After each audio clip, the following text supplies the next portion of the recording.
I'm going to start. I think we will. People can join as they come into the waiting room, Gail. Thank you, everyone. Welcome everyone. Thank you so much for joining us on this lovely sunny Sunday afternoon. It's so nice to see so many familiar faces as well as new ones. So welcome, everyone. For those of you who don't know me, my name is Anthea Jackson, and I'm the Executive Director for Jewish Child's Day. I'm going to take this opportunity also to welcome our friends and partners over at Hampstead Garden Suburb Synagogue for co-hosting this event with us today, and especially to Rabbi Gutentag, who I will soon pass you over to make the formal introductions. Before we kick off, I would like to share a little information on our charity and of the work that we do. Jewish Child's Day has been fundraising to support disadvantaged and needy children for almost 75 years. Originally set up in 1947 to help those children displaced and orphaned from the aftermath of the Holocaust, the charity has grown from strength to strength and now supports over 120 projects, which equates to around 20,000 children annually across the UK, Israel, and smaller communities across the world. The breadth of our work knows no bounds, and as a leading grant provider, we are at the very heart of giving support to thousands of children who, without our help, would struggle to have a future that they deserve. Children who are blind and deaf, challenged by physical, learning, or emotional difficulties. Children who suffer abuse, neglect, deprivation, and poverty. And children who simply don't have a safe and secure family or home. And children who are battling against severe or life-threatening illness, all benefit from Jewish Child's Day support. We are thrilled that HGSS has chosen JCD as one of their chosen charity partners for the next 2 years. This allows us to highlight the importance of our work, but also helps us to strengthen our vision, mission, and values to one of the largest Jewish congregations in Northwest London. To find out more, or to get involved, or you would like to sign up to our fabulous newsletter, please visit our website, jcd.uk.com. Thanks again, sit back, relax, and enjoy. And now over to Rabbi Gutentag to welcome our guest speakers. Thank you, Anthea. Thank you. Now, we're delighted today. It's not often that I get to Zoom somebody in Hong Kong, but especially someone like as Ben Freeman. Ben Freeman, who, if you haven't got his book, Jewish Pride, Rebuilding a People, you should get it because it's a fascinating read. And Ben will talk about his own experiences about Jewish pride and how to not shy away from the fact that you're Jewish wherever you are. So it's a very inspirational book, and I think it'll be even more inspirational hearing from you, Ben, today. Now, what time is it with you, Ben, now, anyway? It's 7:05 in the evening. 5 in the evening, right? It was very sunny here in London. I don't know what the weather's like in Hong Kong, but we've also got people from Glasgow joining. So, you know, there's something called the sun, very high up. And it's very nice. Now, we're delighted that our Ben will be interviewed today by TV personality Rachel Riley. We're very honoured to have you with us today. And according to Instagram, we believe that you are with Jewish Child yourself. Yes, number 2. Exactly. So we wish you, as they say in Hebrew, b'sha'a tova for that. Congratulations, everything should go well. And we really appreciate you found time from your very busy schedule to speak to us here today. And we look forward to hearing you. I just want to remind everyone to keep yourselves on mute. If you would like to ask a question, please pop it in the chat, or if you want to keep it anonymous, you can just message me privately and then I'll read it out at the end if you want to do that. But do feel free, if while you're listening you've got a question on something, you can ask and we can make this interactive at the end. So they'll be speaking for about 40 minutes and then we'll allow time for questions. So without further ado, Ben Freeman and Rachel Riley. Oh, thank you. What a lovely intro. Apologies to everyone in Glasgow who may or may not be having sun right now, but it is nice here. Well, it's lovely to be here. And Ben, thank you for asking me to interview you because this is actually turning the tables, because the first time that we kind of met or spoke properly was when you asked to interview me for your book. And I'll freely admit at that time, I mean, I knew about you a little bit, but I didn't know until reading your book, really, until seeing, you know, a lot more of your activism online, quite how well researched and how knowledgeable you are on Jewish people, and specifically on anti-Semitism, and right through the ages, because you have to correct me, you're a lecturer in Holocaust studies, but you start right at the beginning of anti-Semitism to get the context. And I just want to applaud you reading your book. I think it's hard to cover such a topic that's been covered so many times over so many years, and still find something new to say about it, still find some new stories. And I think you did fantastically. And even though that throughout your book it's called Jewish Pride, and pride and self-determination is the lifeblood through it, really, that the first half of your book is based on understanding anti-Semitism. And I want to talk about the first thing that really struck a chord with me when I was reading it was you're quoting Rabbi Tirzah Firestone, talking about intergenerational trauma. And I think in your book, it's quoted as the residue of our ancestors' overwhelming stresses of life events that they couldn't metabolize in their lifetime, such as the Holocaust or fleeing persecution. So I'm going to start with the nice light question for you. Do you think that anti-Semitism is something that binds all Jews from all backgrounds and faith levels to the idea of Jewish pride? I'll open with that one, Ben.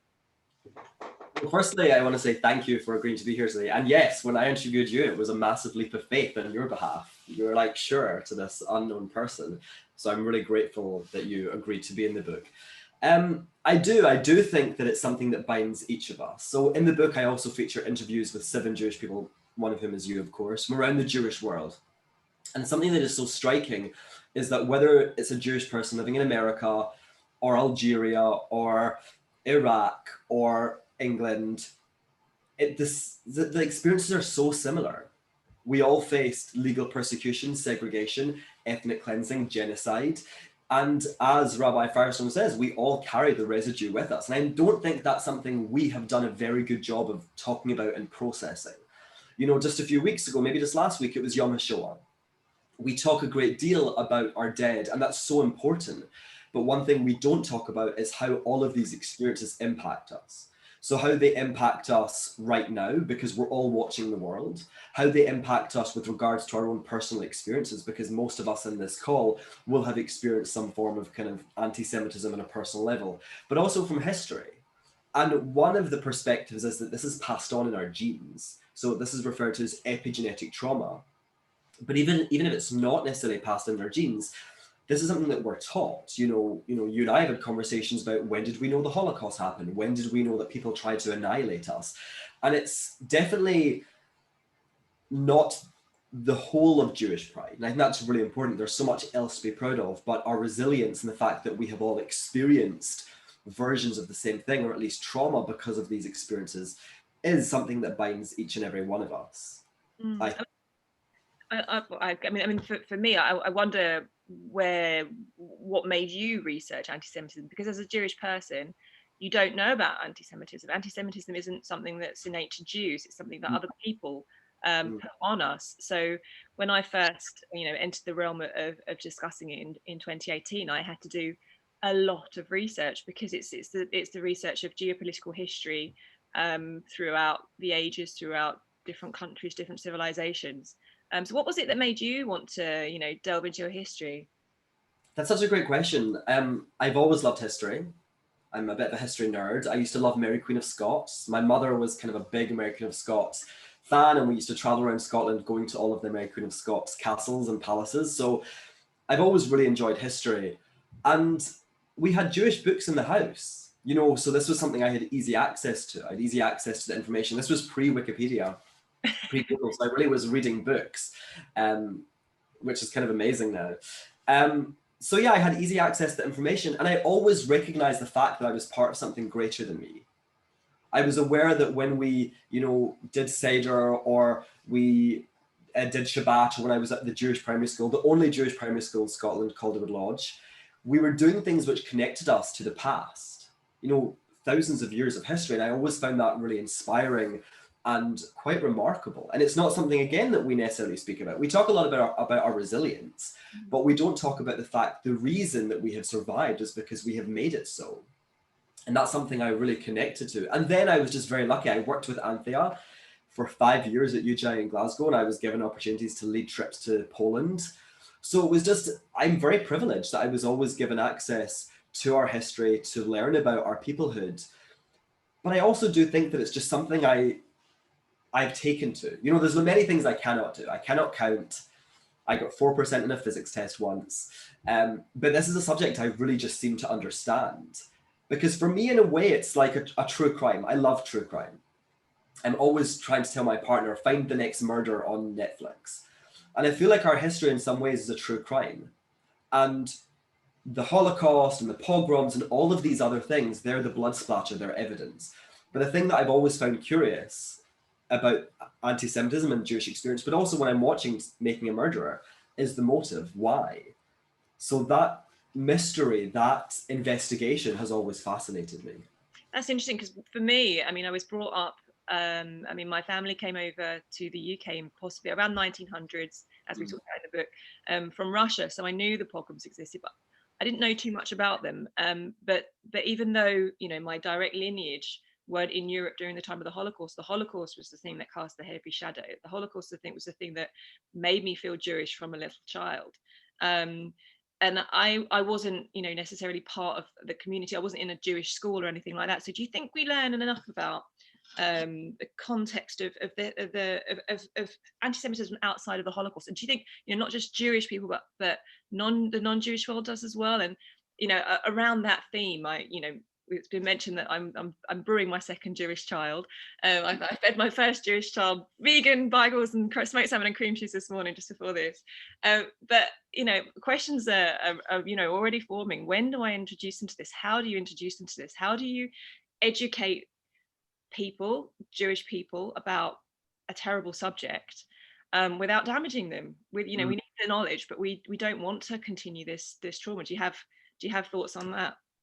I think it's a very good question, and it's a very difficult question. I mean, you're right, it is traumatizing. But I think it's particularly traumatizing because we don't offer any routes to process it. And I also don't think that traditionally Holocaust education has been executed particularly well. It doesn't, for example, provide a greater historical context. So people often start in 1933, when the Nazis came to power, 1918 perhaps, when Germany lost the First World War. But actually, I mean, I'm in maybe the 5th week of my class right now in the Holocaust. And we only got to Germany like last week because we were talking firstly about who are the Jews, because that's something else. We're taught the Holocaust without any context of who we are as a people. And I think that's a problem when all we're made into is victims. We're not victims. We are people who have experienced awful things collectively, but we're not victims, we're survivors. And I think that is something that we have to celebrate. And I don't think the Holocaust education, as I said, has been executed as well as it could have been. And I was part of that. You know, 10 years ago when I was educating about it, it's so different to the way I educate about it now. But I do think we need to be telling the whole story. Yeah. And for non-Jewish people as well. I mean, they're taught this was just some kind of like freak thing that happened in the middle of the 20th century, and there was no context before it, and certainly there was no anti-Semitism after it. And each of us are testament to the fact that that's just not true. It didn't end in 1945, and it didn't begin in 1933. The story that led to the Holocaust was begun thousands of years ago, and sadly, it's still being written today. So I think that is vitally important to put it in its proper context, which is really what you should be doing as good historians. There's always context. And then I also think that we have to be teaching a more full understanding of our experience. And this is not exactly what you asked, but the fact that there are Jewish people, particularly in America, and this may not apply to us as British Jews, but that there are American Jews who do not understand that we're also an ethnicity, that we're a people, that they think we're just a religion. That's a tragedy. And I think that we do have to take responsibility for our education. And I quote someone in the last chapter, Daniel J. Eliezer from the Jerusalem Institute of Public Affairs, and he said, all it takes for a civilization to be interrupted is one generation to miss the education. And I think that's something that we need to be very mindful of. Yeah, and I've certainly got some questions on that front later in my line of questioning for you. And I totally agree about contextualizing things. And I think for me, on my learning journey, I read Simon Sharma's Belonging, the history of the Jews from 1492 to 1900. And that really, struck a chord with, okay, now I understand why everyone, you know, why people are on alert so much. It wasn't just a one blip, it wasn't just two blips. This has happened, you know, frequently throughout the years, so we have to be vigilant. And I'll just ask, from because you know the concept of Jewish pride for you, I think, arose from your concept of gay pride as a gay man, and you know, from your experience as a gay man, do you think pride comes necessarily from having this group of people who other you, who hate you, or and I wonder, I mean I'm not part of the community, so you can tell me, but from outside the community, it seems like perceptions are moving forward, attitudes are moving forward, you know, stigma is lessening. So is there a new generation of LGBTQ people who find a sense of pride not from people hating them, just from something else? Yeah, I think that's a great question. I do think that one of the reasons that groups consider their identities in this way is because they're faced with othering. You know, if we had never been expelled from our Indigenous homeland 2000 years ago, who knows what we would be doing? Who knows how we would view ourselves? And yeah, there is a new generation of LGBTQ plus people, not necessarily, I guess, within the trans community, but particularly within, I guess, gay men they're much less bothered, because they see, oh, we're accepted, they see in schools it's talked about, they see the progress, they see the representation that was never a thing when I was young. So I do think that they're becoming, I guess the word is complacent. And I do think they're complacent because firstly, these things can come back, these things can come in cycles. And also we have to bear in mind that what we experience as a community, say in the UK or in America, is wildly different to what people who are like us are experiencing other parts of the world. I mean, in Chechnya, what's happening is horrendous. And I do think, but I also think that's kind of a fundamental difference between the LGBTQ plus community and say the Jewish community. We're a familial community. You know, I'm Jewish because my parents were Jewish, and that it was the community that I was brought up in. So my Jewish identity was established from when I was a child, when I was a baby. That was not the case with regards to my LGBTQ plus identity. So I do think actually the LGBTQ plus community has challenges in terms of even just forming a collective, because what is the relationship? Whereas we, you know, somebody once said to me, will we be having Mardi Gras? You know, will Jews be having Mardi Gras? And then they said, maybe we'll have Morti Gras, which was quite funny. But I was like, no, we don't need Mardi Gras or Morti Gras, because we have Shabbat, we have Rosh Hashanah, we have Sukkot, we have all of these festivals built into our calendar, which are moments for Jewish pride. And that sounds kind of a little bit cheesy, but it really is true. We don't need a parade. But yeah, I think that pride and identity are very complex. And I think that's interesting, you brought up the Jewish festivals, because it's the old joke, you know, so many of our festivals are, they try to destroy us, we survive, let's eat. And for me, I didn't think about my Jewish identity every day until I had anti-Semites attacking me over my Jewish identity every day. And I love the quote by Margaret Hodge, who said, my father tried to make me a Jew, he failed. My rabbi tried to make me a Jew. My school tried to make me a Jew. Jeremy Corbyn has made me a Jew. So in terms of Jewish pride, how do we find something that's as strong as a positive pull? I mean, I love Deborah Lipstadt says, more joy, less oi. So how do we find the positive pull rather than the negative fear, you know, bringing us together and giving us impetus and you know, motivation, I guess? I think that we need space, and I think that we need some distance. You know, especially as British Jews, we're still reeling from the Corbyn conversation, from the Corbyn experience. And I had a very interesting experience because I was living in Hong Kong when all that was happening. And somebody once, you know, I did an event with a rabbi who once referred to me as an ally, which I thought was very odd. I was like, no, I'm British. This is my community, my home. My family still live there. So I wasn't an ally, but I wasn't there. And that gave me distance. And I think that often we're caught up in the moment. We're always reacting. You know, Sarah Halimi has just been, or she wasn't just murdered, of course, the trial was dismissed. We're reacting to that. We're reacting to death to the Jews. We're reacting to all of these things that are happening constantly. So we don't get an opportunity to take a little bit of a step back and say, how do we want to construct our identity? What do we think it means to be a Jew? What does it mean to be a Jew in the 21st century when the memory of the Holocaust is fading? So I think that what we have to do is give space for conversations like this, first of all. So thank you again to Jewish Chelsea and Hampstead Garden Suburb Synagogue. But also I think we have to redirect the conversation. You're right. I mean, I say that in the book, that The festivals are, they tried to kill us, they failed, let's eat. Except Purim is they tried to kill us, they failed, let's drink. It's the only one that's different. But again, we didn't survive just because we survived. We survived because we made it so. So we're enormously resilient. And really the different Jewish cultures, whether it's Bet Israel Ethiopian, whether it's Sephardic, whether it's Ashkenazi, they really were formed like diamonds, you know, in the backdrop of unbelievable pressure.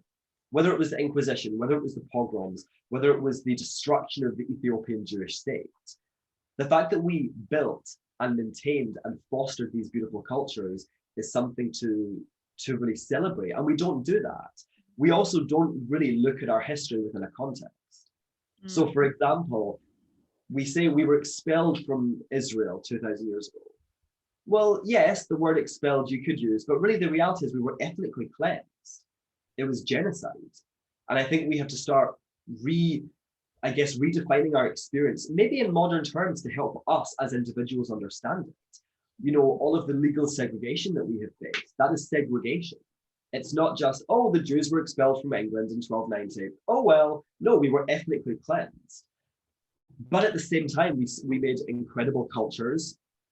And also, each of us represent a thread in a much greater tapestry of Jewishness. So you and I, your child, your future child, your current child, and your future child, they are part of this. And I think teaching people that, teaching the positives is vitally important. We can't ignore the negatives. We can't ignore the reality of our experience, but we cannot singularly focus on that because there's so much to celebrate. And you can relate to it as a religious Jew, as an atheist Jew, as a convert, whatever it is, there's so much to relate to, there's so much to celebrate. So I do think we have to take some distance and allow ourselves to ask, well, what is it? What do we want to do? What do we want to achieve, and why? Mm-hmm. And I want to come back to that, because obviously that's the focus. It's finding Jewish pride, and it's, you know, defining yourself. But another one of your brilliant quotes from the book is that education is the first form of activism, and you start by categorizing forms of anti-Semitism. And I know that you said you find it very important to categorize anti-Semitism by the themes and the topics, not by the people espousing those views. So can you talk a little bit about that? Yeah, of course. I mean, particularly in Britain, and I think even more so in America, the conversation is always, which is worse, left or right anti-Semitism? And it's really, I think, in many ways, a reductive conversation. You know, for us in Britain at that particular time during Corbyn, it was left-wing anti-Semitism, but it doesn't mean that right-wing is not there threatening us.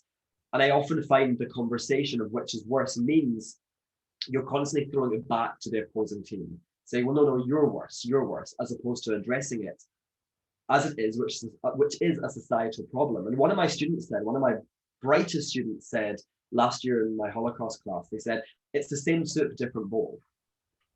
So whether it's expressed on the left or the right, or 2000 years ago or today, it's essentially the same thing, but it's just expressed slightly differently. And I do think for people to truly understand it, we have to move away from these kind of binary conversations and say, okay, what are they really saying about us? Mm-hmm. And I split it into 4 different libel/fantasy, but even then, they're kind of all saying the same thing about us. It's that we're awful, we're evil, we're the center of evil, we're supremely powerful, we're unnatural, we're perverse. And I think that something I found online, and maybe you found this as well, is that a lot of people don't understand it. They try to look at anti-Semitism through the lens of, say, anti-Black racism or anti-Asian racism or something else. And actually, it doesn't really fit. It's kind of a square peg in a round hole. We as a people and our experiences have to be understood in their own terms. Yeah. So I think that is the most important thing. We have to understand what's happening to us. Again, it's looking for the motive. It's looking for the why. Because the Holocaust is part of the blood splatter. It's the evidence. It's the evidence that the non-Jewish world hates us. But still, we have to be asking why. And simply defining it by the left or the right isn't good enough, because say someone is on the left and they espouse kind of traditional leftist anti-Jewish views. They weren't always on the left. So let's say they became politically aware when they were maybe 18.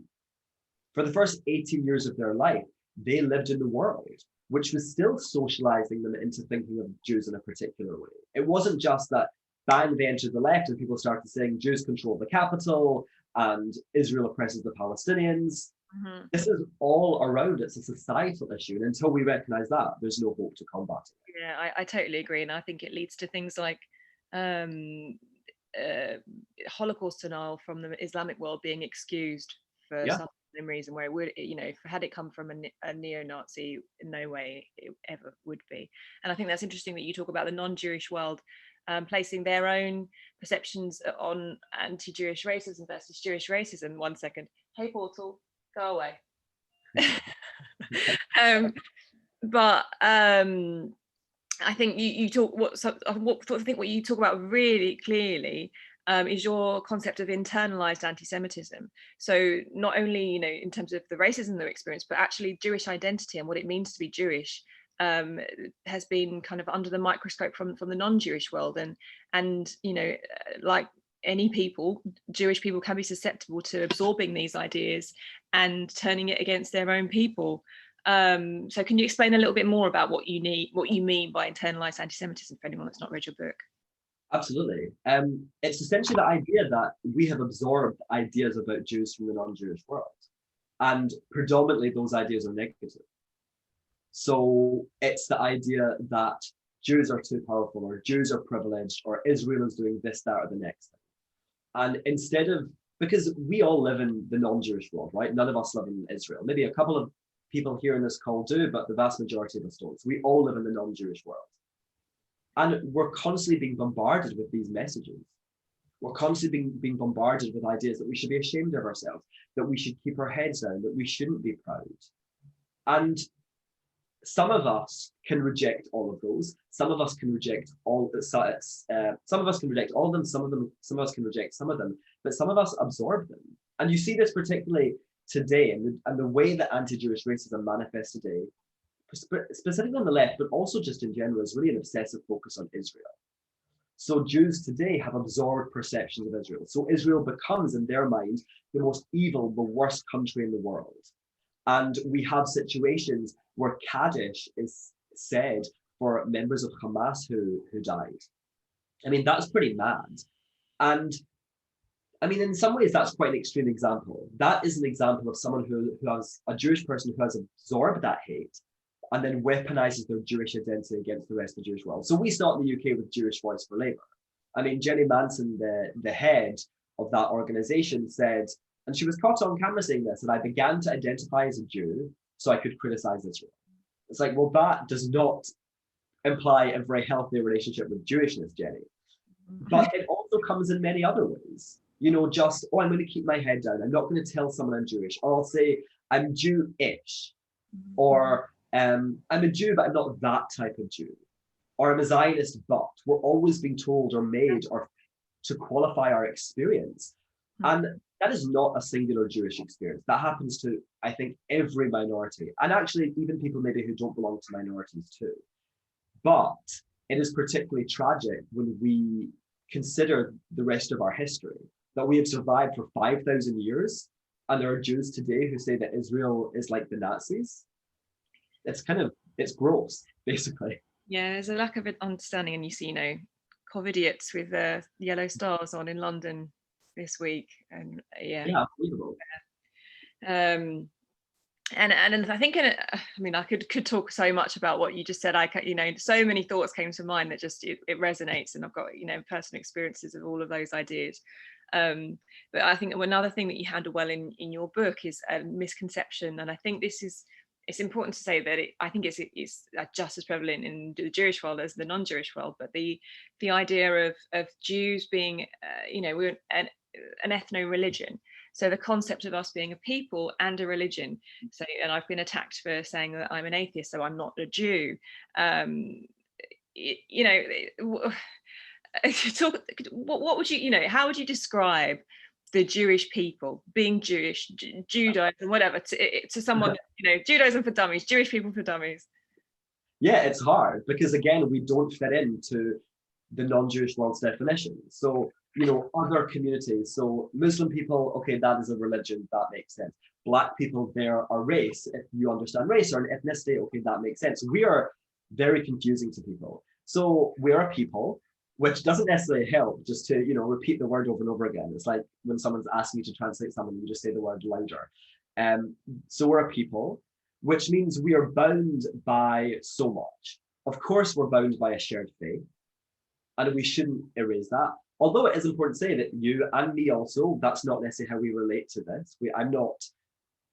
I don't even really in the book talk about Judaism. I talk about Jewishness, because for me, it's not, I don't really believe in God. And my mum is probably, having the plaits on this call, but, I don't really, it's not something I ever think about, but I relate to the people concept, the ethnicity. So we're connected by faith, but also I can see him rubbing his face.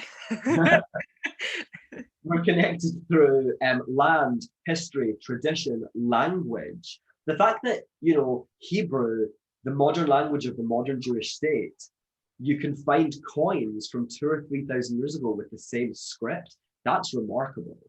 So it is tricky, but I think ethno-religion is probably one of the best ways to describe us, or a people. Back in the day, and I say back in the day, I mean 2,000, 3,000, 4,000 years ago, we were a civilization, probably quite like many others, like the Babylonians, the Greeks, the Persians, the ancient Egyptians. And really, I guess, our expulsion was what changed or what caused all of these questions. Because if we had just been stuck in the land in which we originated, none of these questions, none of these conversations would really be happening. But as we're in the diaspora, we have to think, okay, what are we? Especially when we don't see that we're fitting in with a non-Jewish framework. And I think this is fundamentally important to Jewish pride, is that we have to reject being put in their box. Mm-hmm. We have to say, no, you cannot describe the hate that targets us as solely religious, because it's just not true. I mean, I wrote an article a few weeks ago called A Case for Anti-Jewish Racism, saying actually the hate that targets us is rarely rooted in religion. Even the idea that we killed Jesus, there's a racial element to that. So we're a people, we're a civilization, we're a nation. I considered calling the book Rebuilding a Nation, and actually I kind of preferred that because of the sound of the N, but then people would have thought I was specifically talking about Israel. And it is complex because we have a modern state now. So to say that we're a nation has different connotations these days. But yeah, I think people is the best word, ethnicity, ethno-religion, but it's for sure it's complicated. Yeah.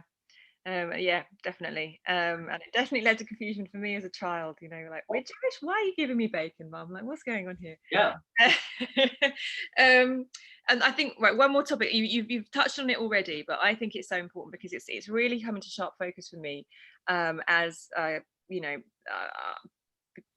guess I would never call myself a progressive after everything I've been through in the last 3 years. I couldn't bring myself to call myself a progressive, even though a lot of my values, are centrist, some of the centre left, some centre right. I think something you handle beautifully is the concept that we hear quite a lot now that baffles people of a different generation and baffles people that aren't on social media. They don't know why we're having to have this conversation. And it's a conversation about white Jews. Yeah. And I think you, as I say, you handle it a really delicate conversation with expert precision. And I think you talked about we have to look at the motive about why we're being targeted for things. So I think something I've talked about with my mum, having read your book, that the concept of white now is not necessarily related to what SPF you use, what foundation you go to buy at the the beauty counter. White has now kind of become woke coded language for what would you call it? Oppressive. Oppressor. For oppressive, it's putting characteristics. It's putting something on an immutable characteristic. And I think as Jewish people, we know all too well that we were put in the gas chambers for not being white. We're told by the KKK that we're polluting the white race, and yet we're being targeted as white supremacists by certain people. So, I mean, how would you explain that? How would you approach that? Because obviously, from appearances, from like I say, the color of foundation you buy, we have some of us, not all of us by any means, have light skin, but we're being attacked for the way we appear from certain circles now. So where does this fit into the whole spectrum of everything? It's really tricky. And I think that it's first of all important to say that whiteness is a construct, because you see the parameters shifting. I'm also teaching a class on eugenics right now. So I'm the fun teacher teaching a class on the Holocaust and eugenics. And we were showing images of propaganda that targeted Jews in America before the 1924 Immigration Act. And we were depicted specifically as not white, specifically as foreigners, not even really Europeans. But the parameters have shifted. And exactly what you say, it's not about the color of our skin. And on maybe some level, it is, right? When I walk down the street in Hong Kong, even though I wear a kippah every day, a local Hong Konger is going to think, there goes a white guy. Even if they know what my kippah is, and I'm sure many of them just think I'm wearing a very small hat, but for those who do know what a kippah is, they will think that's solely a religious symbol. They're not going to get the nuance, which is fine, because there isn't really the context here. But in the West, whiteness means something. It doesn't just mean the color of our skin. It is much, much more than that. And exactly what you say, whiteness on the left means oppression. It means white supremacy. It means being a settler, a colonialist, a racist, an extremist. That's what it means. And actually that is what is being taught to people, which is a whole different conversation. And I know you're interested as well, because we've spoken about it. But it's kind of like original sin, really. Except original sin is not that you're born Catholic, it's that you're born white. But again, that's a different conversation. But if whiteness represents all of those things on one hand, then over here we have the fact that for 2,000 years, that's really how Jews have also been portrayed. Supremely privileged, we're the oppressor, we're out to get the non-Jewish world. And the Protocols of the Elders of Zion, it literally said, the goyim are the sheep and we are their wolves. So we are now framed as white, but only on the left. On the right, exactly what you say, the white supremacists, the KKK, they accuse us of race defiling, they accuse us of trying to bring down white society, and they murder us for not being white. And, you know, I actually was in the middle of, I started writing an article about this today, but J.K. Rowling in Harry Potter explained this supremely well, although I don't think she intended to. So in Harry Potter and the Prisoner of Azkaban, we meet a magical creature called a Bogart. And the Bogart hides in cupboards, and no one really knows what it looks like, because it takes the shape of whatever the person looking at it fears most. So for me, it might be spiders. For you, it might be clowns. It changes depending on who's looking at it. That is the role that we play in the non-Jewish world. The right, they fear not whiteness the most. They fear the white race being destroyed. So that is what we represent. On the left, they fear whiteness. They attribute all of the evil things in the world to whiteness. So that is what we represent there. And so it's a multi-layered conversation. And listen, if you and I were walking down the street, particularly in America, we would benefit from the advantage of being perceived as white. That's true. So there does come an advantage of being perceived in a certain way. But like everything, you know, perception can be misleading. So we have to look deeper. And I think particularly with what it represents on the left. And you see this, I mean, in this last summer, Jewish privilege was trending. And it was started by far-right activists, and then it was picked up by far-left activists. And it's always this conversation about the Jews are so privileged, the Jews are oppressors. And also it feeds into a demonization, a delegitimization of Israel, because if we're white, then Israel is a white settler colonial state. And then lastly, the idea that Jews are white monolithically erases the many Jews in our community who don't pass. So in no circumstances is it appropriate to, if you're going to talk about the whiteness of Jews, you have to qualify it with nuance. And it's really shocking for many Jews. I'm sure many, like your mom, many people reading this were just like, what are you talking about? Why is this even like, why are you even talking about this? But as you know online, this is a conversation that we're being forced to have, and it comes from America.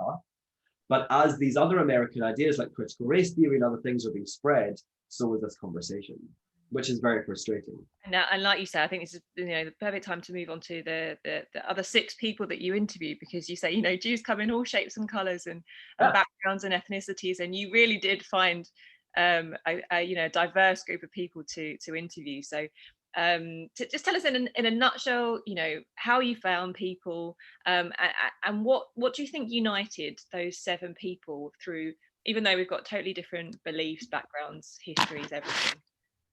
So it's people, I think people always want me to say it was like a really lovely story. It was a super clinical process. I was like, okay, I have to have people who are Sephardic, Mizrahi, Ashkenazi, and Bet Yisrael. So those were 4 I had to have. So I asked other people online. Basically, it was everyone I knew online. I really utilized my Twitter little black book to be like, who can I speak to? And who has interesting things to say. It wasn't just finding someone from that group, it was finding someone who had an interesting perspective and an interesting story. And then I also thought I wanted to interview someone whose mother was not Jewish, but father who is Jewish, so patrilineal Jew. And I had Amy Albertson, who is an Asian American patrilineal Jew, and she's just remarkable, like an incredible fighter for the Jewish people. And then also Elisheva Rishon, who is a Black American Orthodox Jewish woman, because and it is clinical. If you're celebrating diversity, you want to make sure that you're not leaving people out. And that's something that happens to us all the time. People are like, yay, all these other groups, and then they just don't mention Jews, which is endlessly frustrating. So I wanted to do my best to try and interview as many people as I could. And then the last was, and this is the interview I did last, and it was with Eliyahu Lan, who is a trans Australian Jew. And he is just one of the most impressive people I've ever met. He's 19, and I didn't realize until I had interviewed him, and I saw him online, and he was so eloquent and proud and strong. I really just thought he was like me or Chen Mazik, like in his late 20s, early 30s. And he was like, yeah, I'm 19. And I was like, oh my God, I feel incredibly old. But he was amazing. And I feel like the thing that unites every single one of us is that we all love being Jewish. And the thing that unites us, even though this may manifest slightly differently, is that we've all found ways to express our Jewishness in a way that fits. You or I, our lives are very different to Elisheva's. Elisheva grew up in Crown Heights and Brooklyn, so religious. That is not our experience. Our experience also does not necessarily relate to Eliyahu, who seems to grow up in like the outback, which I grew up in Newton Mearns, which I know for Londoners, Glasgow is like pretty provincial, but it's certainly not the outback of Australia. So the thing that unites us is that we all love being Jewish, and we've all found ways to express our Jewishness in a way that fits our world. And we've all found ways to fight for the Jewish people. You particularly, you raised your voice up, and you should be commended, because it could have come at a great cost to your career. And you did something so incredibly courageous and brave, and the Jewish community owes you and people also like you, like Tracy Ann Oberman, a debt. But then we also have someone like Elisheva Rishon, and she expresses her pride through makeup. Yeah, which is total range.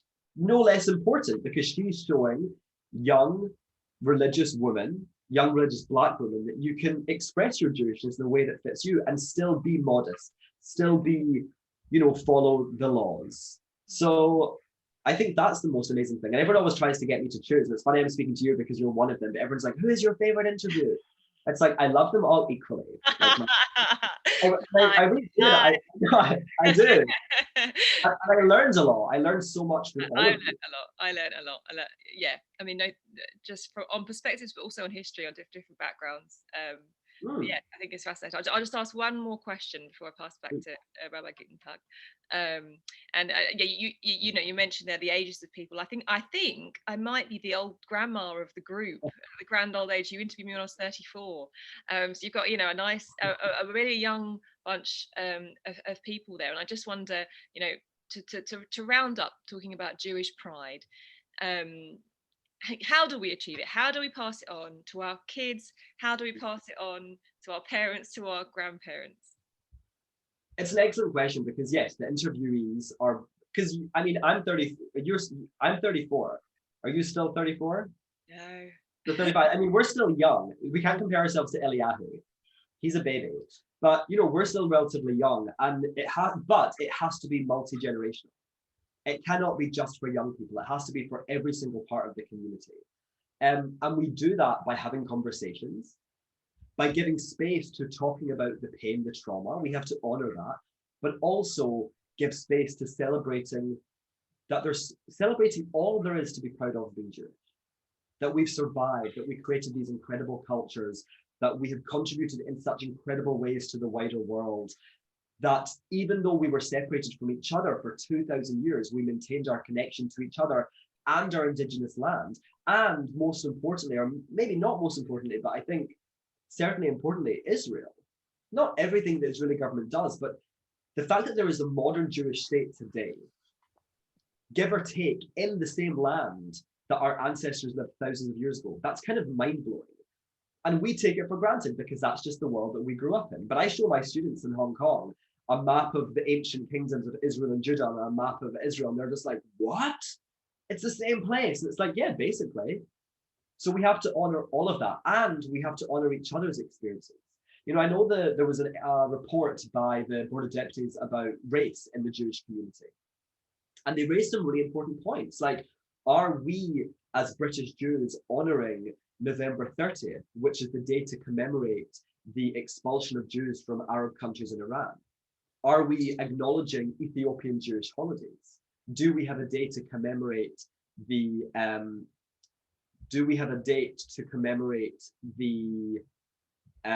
Inquisition? You know, there's so much to be proud of. There's so much to talk about. So I think that we have to just start doing it, and it's action. You know, I think that's the most important thing. It's action. And listen, I'm not saying to everyone, sorry, Rabbi Guttentag, I'm not saying to everyone go to shul. I don't really go to shul, but I do wear a kippah.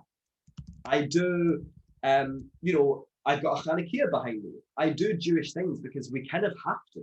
We kind of have to do Jewish things. We cannot just say, I love being Jewish, yay. And then there's nothing Jewish in our lives. You don't pass that on. That will be gone within a generation.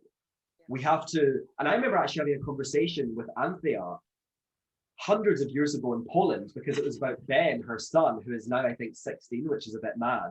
And we were talking about how Anthea created a Jewish home for him, so that he understood the connection between home and Calderwood Lodge, the school that he went to, or the nursery at least that he went to.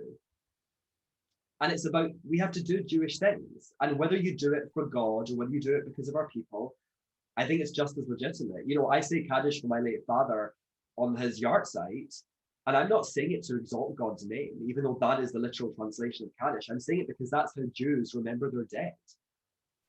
And we have to do those things to pass them on. I feel like we need Fiddler on the Roof tradition to kind of yes, well, precisely into Rabbi ask our Passover. I think you speak incredibly well, and you're wise beyond your years, Ben. Thank you so much, Rachel. Well, thank you very, very much. That was really, really interesting. I'm feeling a bit old myself now at 36. But no, very brave of both of you, incredible stories. And I'm feeling very inspired now. I've even started going to shul myself recently. You might like it. Thank you. Yeah, I like it there. It's nice, very welcoming and always welcome. So remember, everyone, that you can ask any question you like in the chat option. Again, if you don't want it to be public, you can just do a direct message to me and I'll read it out. So I've got a question here. When considering anti-Semitism, it's often lined up against a spectrum of other racism, which often gets discounted or ignored. I think you did touch on this. How do we as Jews respond to that? So either of you, Rachel or Ben, if you want to comment on that. Well, I think we have to reject this idea that there's a hierarchy of oppression. You know, each experience matters. What's happening right now, particularly in America, to Asian Americans is just as important as what happens to Jewish people, what happens to Black people, what happens to women, LGBTQ plus people, and the progressive world. It's kind of funny you said that about being progressive, Rachel, because I'm the same. There are many, many ideals I have that are progressive, but I will never count myself as a progressive because of what we endured from the left. But this is particularly from the progressive world where they rank us. And actually that's very damaging because A, it erases our experiences not at the top, but B, it pits us against each other. So I think what we do is we have to talk about our own experiences, and there's no shame in that. And there was a great Tunisian Jewish writer called Albert Memmi, and I talk about him in the book quite extensively because he's really amazing. He died last summer, and he fought for the Tunisian national independence movement. And the religious Jews said to him, don't do it. This is not going to help us. This is not going to be good for us. But he was like, no, I'm a Tunisian and a Jew. I can do it. I can be both. So he did it. And then the new Tunisian state, they expelled them. And he said, no responsibility towards other people should lead us to forget us paying particular responsibility to ourselves. So we have to advocate for ourselves, and we have to ignore people who tell us now is not the time Jewish lives don't matter. No, we matter just as much as anyone else. Yeah, I mean, that's a hard one. I think, I think definitely not engaging in Oppression Olympics. That's not going to help anybody. And I think we're finding allies from different groups of people, and supporting them as well. I think Jewish people have done that over history, knowing what persecution is like. They've often been groups with, whether it's setting up the National Association for Coloured People or working against apartheid in South Africa. I think we mustn't feel like we have to do extra things. We just to feel like we fit in. I think I know personally one of the most offensive things coming from Corbyn's left was all lives mattering, anti-Jewish racism. But equally, from research, I work with Imran Ahmed, one of the best people I know, who set up the Centre for Countering Digital Hate, and he counters hate on misinformation online, and has been an incredible voice against anti-Jewish racism. And research shows that when you do fight racism as a whole, it is stronger. People respond to it more. So I think even CST's research and showing, use the term anti-Jewish racism rather than anti-Semitism is part of it, to help people understand anti-Semitism in the context of why it's bad, because it is a form of racism. So yeah, so it's a very tricky one to navigate. But certainly rule number one is don't engage in Oppression Olympics. Absolutely. Thank you. I have another question here. Just find it. Yeah, this question for Ben, life in Hong Kong, and how your life has changed in Hong Kong, or how Jewish life has changed in Hong Kong with the pressure from the Chinese government, and how do we respond effectively to the apparent genocide of the Uyghur Muslims effectively as well? That's not something I'm actually really able to talk about, because I am living in Hong Kong, which is a special administrative region of China. But I will say that life in Hong Kong is going as normal. China might be a different story, but the Hong Kong response to COVID, we've never had a lockdown. We've had restrictions, of course, and they're being eased currently. And I had my second vaccination a couple of weeks ago. But yeah, it's fine, really, honestly. And it's easy to be Jewish here. I decided to start wearing a kippah here, and I happened to be living here at the time, so it wasn't like purposely. I didn't move to Hong Kong so I could start wearing a kippah. It was kind of a happy accident, but it was certainly a good place to begin wearing a kippah, because there's basically no anti-Semitism here.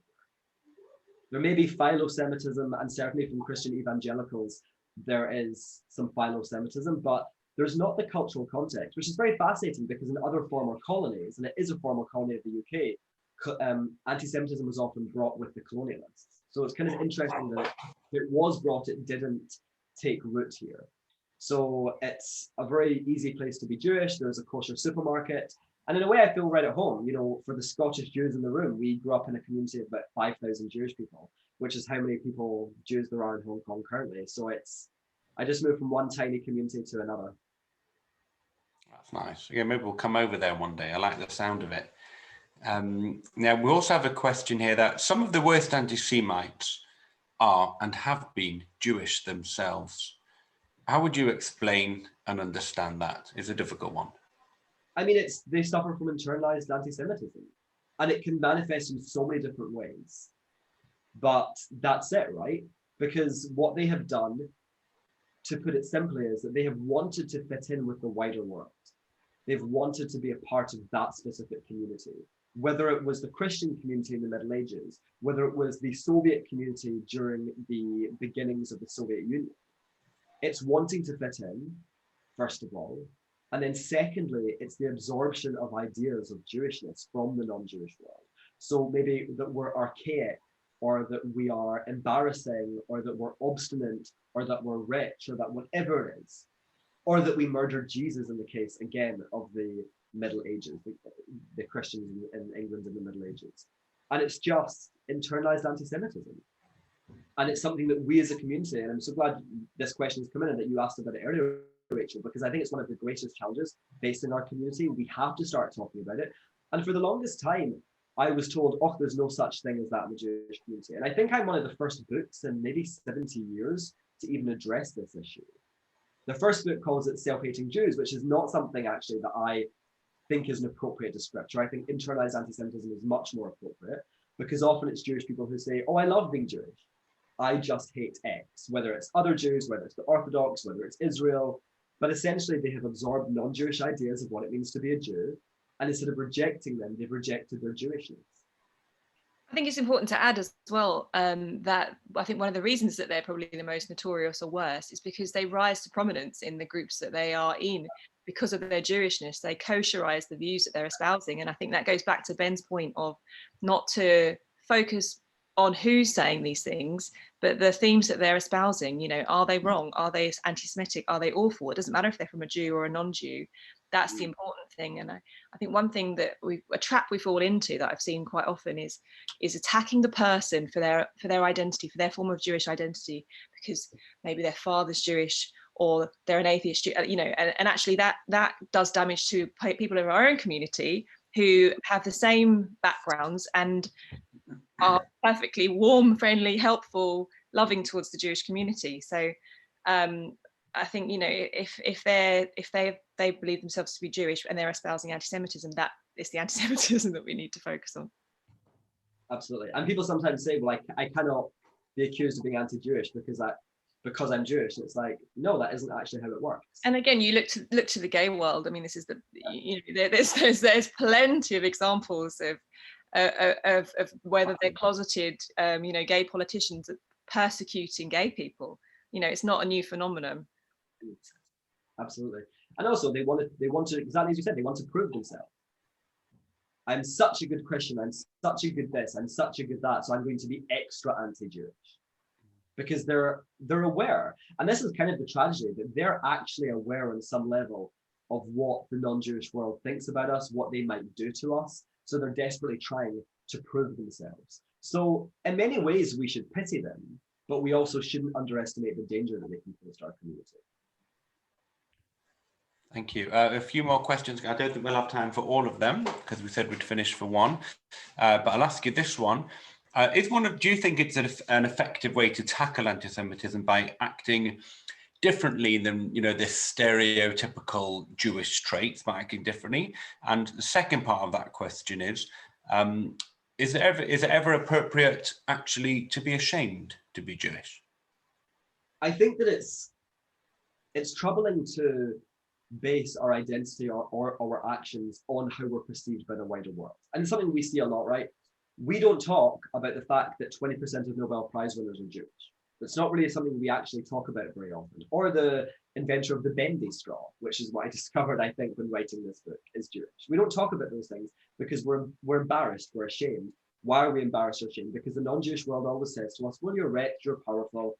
So it makes us embarrassed. So it's not that we should shy away from certain things. It's not that we should base our identity on what they're saying about us. We should base our identity on our experience, on our tradition, and our values. And I get asked this a lot, do Jews cause anti-Jewish racism? No, of course we don't. This is so deeply embedded that basically nothing a Jewish person can do is going to cause this. Something we do might confirm a bias, but it certainly isn't going to create a bias. And then with regards to, is it ever okay to be ashamed of being Jewish? I mean, as the person, I guess, who wrote the book on Jewish pride, I would say very emphatically, no. We don't need to like all Jewish people, and we can condemn the actions of some Jewish people. I'm sure many of us would condemn the actions of Harvey Weinstein or Jeffrey Epstein, but that has nothing to do with the fact that they're Jews. It's the fact that they were awful, were awful people who committed terrible crimes. And I think that sometimes we allow those types of people to make us ashamed. I don't really see that there's anything to be ashamed about. We can look at our situation and our history and our current experience with nuance.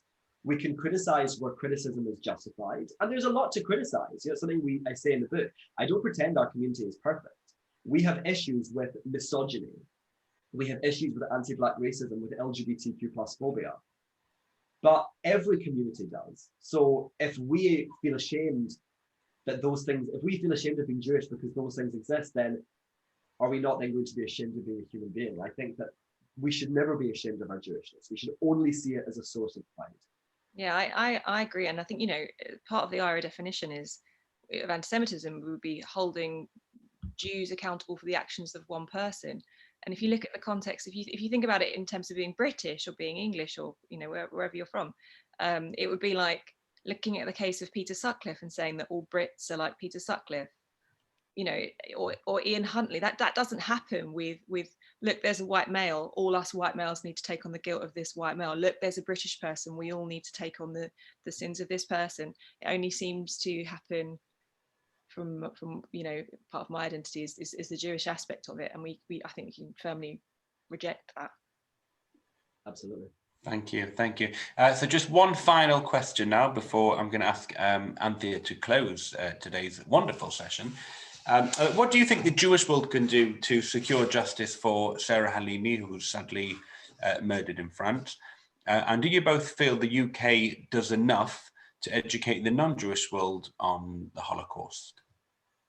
I think with regards to Sarah Halimi is that we have to not stop talking about it. We have seen from other communities what happens when they galvanize, what happens when they will not be silenced. And I think that that's something that should inspire us. What happened to her was an anti-Semitic murder. She was murdered because she was a Jew. And what happened in France shows us the failings of the justice systems to protect Jews, or to at least serve justice for Jews. So I believe that we have to continuously talk about it. We should be hashtagging Je suis Sarah Halimi. We should be going on the marches. We should be writing articles about it. We cannot let this story die. And I saw on Instagram that someone said, if we do allow it to die, then she's been murdered twice. And I think with regards to Holocaust education, I think they probably think they're doing enough, but I think they do a pretty terrible job, to be quite honest.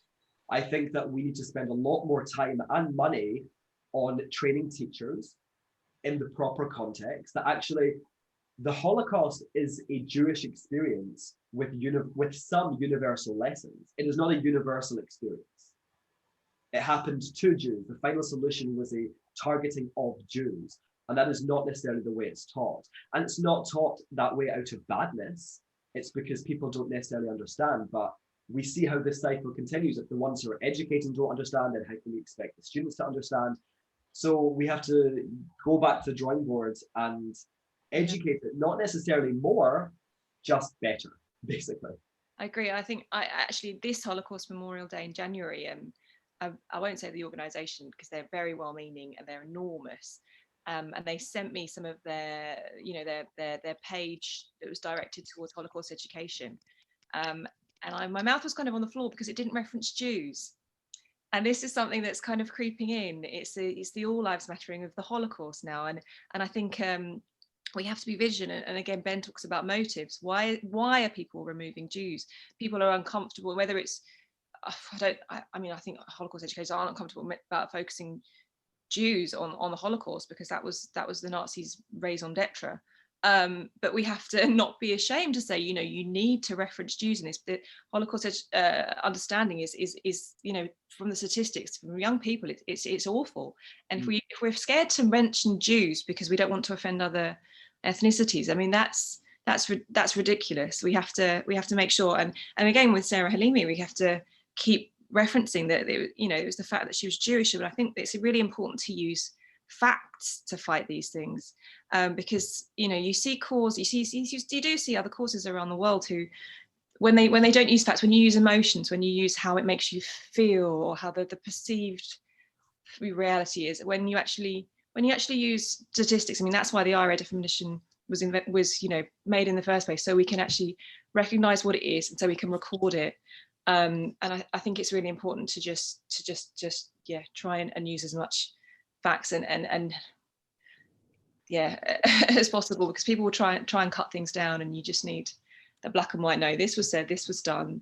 And also I'll take my hat off to the legal world of Jewish lawyers, because I know personally Mark Lewis has been helping me a lot, and I know there's just so many groups of Jewish lawyers who do so much pro bono work to further the rights and lives of Jewish people, and I think this is something where we really need to support them.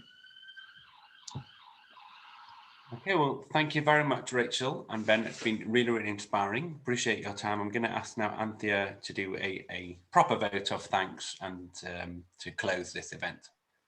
Well, first of all, I just want to say I noticed a similarity between your background, Rabbi, and Ben's background, sharing cabinet of bottles. Yeah, so I know, the pregnant woman staring at that. But so, oh my gosh, Ben, wow.